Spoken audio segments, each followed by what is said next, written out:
I used to believe that the scariest stories came from horror movies or urban legends.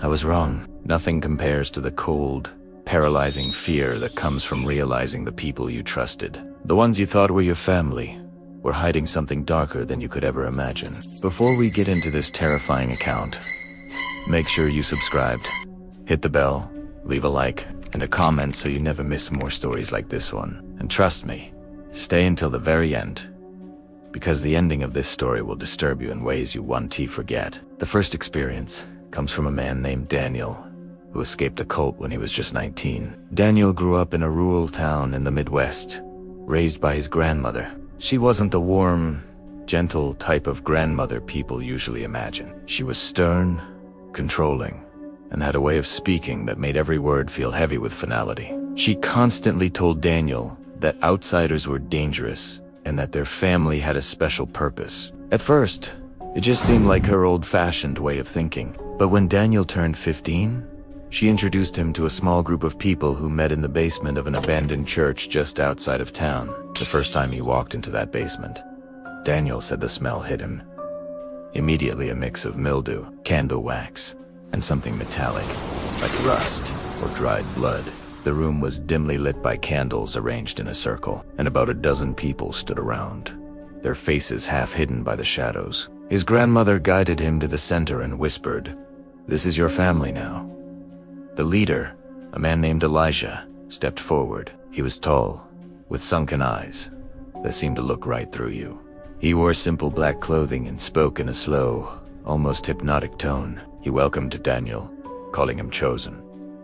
At first, the meeting seemed harmless, if unsettling. They chanted together, sang strange songs, and read passages from a book Daniel had never seen before. Elijah always spoke about preparing for the cleansing and the night of sacrifice, but Daniel was too young to understand what that meant. As weeks turned into months, Daniel noticed how quickly the group became his entire world. His grandmother stopped letting him see friends from school. They told him outsiders couldn't be trusted, that anyone not in the circle was corrupt.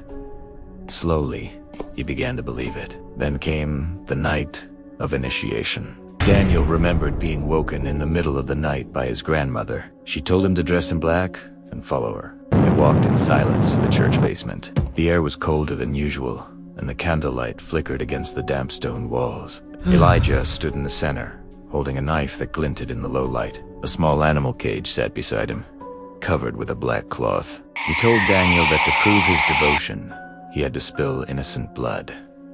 Elijah pulled the cloth away. Inside the cage was a small white rabbit.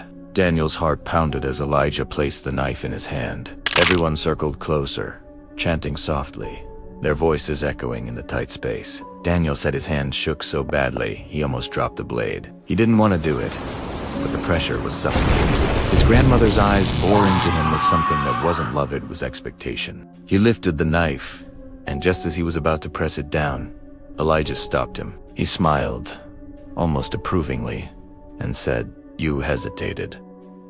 That proves you still have weakness, but weakness can be stripped away." The group applauded softly, as though Daniel had passed some invisible test. But Daniel didn't feel relief. He felt sick. He said in that moment he realized this was some harmless religious group.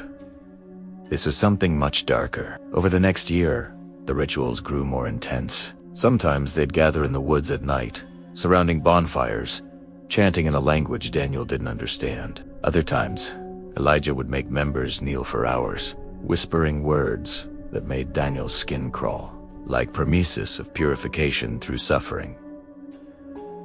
But what terrified him most came one night when Elisha announced that the cleansing was near. Daniel recalled sitting in the basement as Elijah explained that outsiders had to be purged, that only the chosen would survive what was coming. He spoke with such conviction. Daniel almost believed him. That was until Elisha revealed that each member would need to deliver a soul to prove their loyalty. Daniel's blood ran cold. It wasn't sure if Elijah meant animals or people, but from the way the others reacted, silent, serious, eyes lowered, he suspected it was the latter. That night, Daniel couldn't sleep.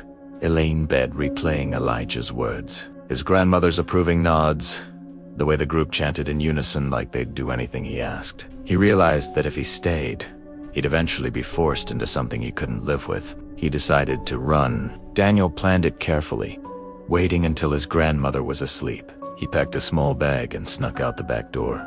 He said every step toward freedom felt like someone was watching him, like the shadows themselves were reaching out to drag him back. When he reached the edge of town, he heard something behind him. A voice low, calm, and far too familiar. Leaving so soon. Chosen one. Daniel froze. Elijah was standing in the road, illuminated by the weak glow of a streetlight. He wasn't shouting. He wasn't angry. He just smiled and said, "You'll never truly leave us. You belong to the circle." Daniel bolted, sprinting faster than he ever had in his life. He didn't stop until he made it to a bus station 2 towns over. From there, he called a distant relative and never looked back. Even years later, he says he still feels eyes on him when he walks alone at night. He never told the police, because he's convinced the group is still out there, watching. And when he dreams, he always hears the same whisper, soft and chilling. "You'll never leave the circle."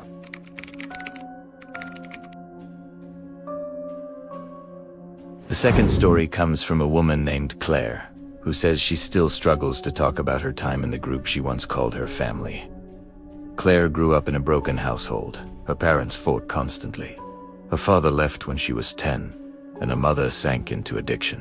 By the time Claire was 16, she was desperate for connection, for someone to tell her she mattered. That's when she met a group of smiling, welcoming people outside her local grocery store. They weren't dressed in robes or anything strange. They looked normal young adults her age, cheerful, clean-cut, and full of energy. One of them, a woman named Hannah, struck up a conversation. She told Claire she had a light inside her, and that she should come to a gathering to share that light with others. Claire said it felt like someone finally saw her, not just as a broken kid, but as someone with worth. So, she agreed to go. The meeting wasn't tea in a creepy basement or abandoned church. It was at a beautiful farmhouse about 30 minutes outside the city. The property stretched 4 acres, with gardens, barns, and even a small lake. It looked like a paradise compared to the chaos of Claire's home life. Everyone welcomed her with open arms. They hugged her, laughed with her, and told her she was chosen by fate to find them. The leader, a charismatic man named Marcus, radiated charm. He was in his early 40s, but his presence commanded the room. He spoke about building a new world, free from corruption, free from pain, where only the pure of heart could live. Claire said she was hooked almost immediately. She started spending weekends at the farmhouse, then weeks. Eventually, she dropped out of school and moved in. At first, life there was ideal. She worked in the gardens, helped cook meals, and joined group meditations that lasted late into the night. Marcus made everyone feel important, like they were part of something bigger than themselves. But soon, the cracks began to show. Claire noticed that once people lived there, they weren't allowed to leave without Marcus's permission. Visitors weren't welcome, and phones were taken away to free them from distractions. Anyone who questioned Marcus was punished not physically at first, but with isolation. They would be ignored by the group, forced to eat alone, sleep in barns, and endure Marcus's endless lectures about loyalty. One night, Claire recalled, Marcus gathered them all in the barn. The only light came from oil lamps that cast long, shifting shadows across the wooden beams. He spoke in a slow, deliberate tone, saying the world was on the brink of collapse, and only those within the farmhouse would be saved. Then he said something that chilled her. "To prove you are ready for salvation, you must give me your darkest secret, your deepest shame. If you hide from me, you hide from the truth. And if you hide from the truth, you don't deserve to be here." One by one, members stood up and confessed things that made Claire's stomach churn. A man admitted to hurting his sibling as a child. A woman spoke of stealing money from her employer. Another confessed to violent fantasies. And Marcus just nodded, smiling faintly, as though their pain was his nourishment. When it was Claire's turn, she froze. She didn't want to speak, but the group's eyes locked on her, and she felt trapped. So she admitted that she sometimes wished her mother would disappear. Marcus's smile widened, and he said, "Good. That honesty means you're ready to be reborn. But instead of relief, Claire felt dirty, as though she had handed over a piece of her soul. Over time, the confessions turned into something darker. Marcus began demanding obedience during strange midnight rituals. They'd gathered by the lake, chanting Marcus's name while he stood on the shore, holding a lantern. He'd tell them they were vessels of light, but that the outside world was infected. One night, he led Claire and 3 others into the woods. The moon barely lit the path, and the air was damp and heavy. He carried a shovel, and the group followed in silence. Finally, he stopped and told them to dig. The ground was soft, recently disturbed. Claire's stomach dropped. She said every muscle in her body screamed to run, but she couldn't move. Together, they dug until the shovel hit something solid. Marcus knelt down and brushed away the dirt, revealing a small wooden box. Inside were bones. Small ones. Claire swore they looked like the remains of a child. Marcus closed the box calmly and said, "This is what the world does to the innocent. This is why we must remain pure." Then he stared at Claire, his eyes cold and unblinking, and added, "If you ever betray this family, you will join the box." From that night on, Claire said she barely slept. Every creak of the farmhouse, every flicker of the lanterns, made her think Marcus was watching her. She finally broke when one of the members, a girl her age, tried to escape. They caught her at the edge of the property. Claire said she watched as Marcus made the girl kneel in front of everyone, shouting about betrayal. Though Claire never revealed exactly what happened to the girl, she said she never saw her again. The next day, the earth near the woods looked freshly turned. That was the moment Claire knew she had to get out. Her chance came weeks later, when Marcus sent her and a few others into town to sell produce. For the first time in months, she saw regular people, stores, cars, and felt a spark of freedom. She excused herself to use the restroom at a diner and she never came back. She slipped out the back door, ran barefoot across a field, and begged a stranger for help. Claire eventually made it to the police, but when she described what she'd seen, they found nothing at the farmhouse. The land was empty, the barn stripped, the lake abandoned. Marcus and the others were gone without a trace. To this day, she doesn't know if they're still out there, hiding in another farmhouse, waiting for the next lost soul to wander in. Sometimes, she wakes up at night, convinced she hears shovels scraping against dirt outside her window. And every time, she remembers Marcus's words. "If you betray this family, you will join the box."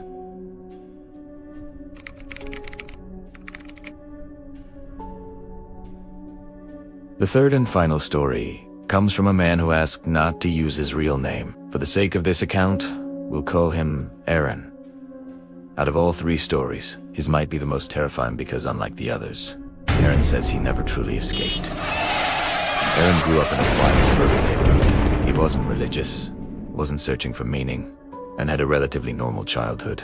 What pulled him in wasn't loneliness, it was curiosity. He was in college when he stumbled across a small group handing out flyers about spiritual awakening. They offered free dinners and discussions at a community center near campus. Aaron thought it was just another student organization, so he went with a few friends. The first few meetings felt harmless.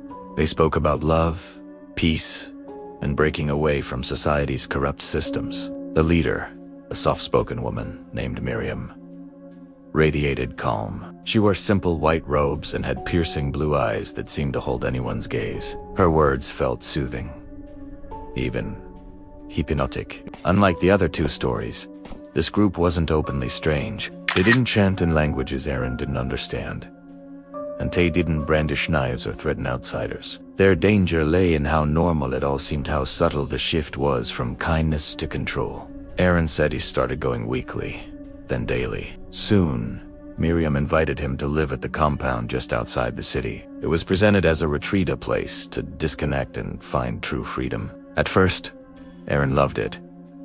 The compound was set deep in the woods, surrounded by tall pines and the constant sound of wind in the branches. The buildings were clean, the people friendly, and the food always freshly cooked. Everyone smiled all the time.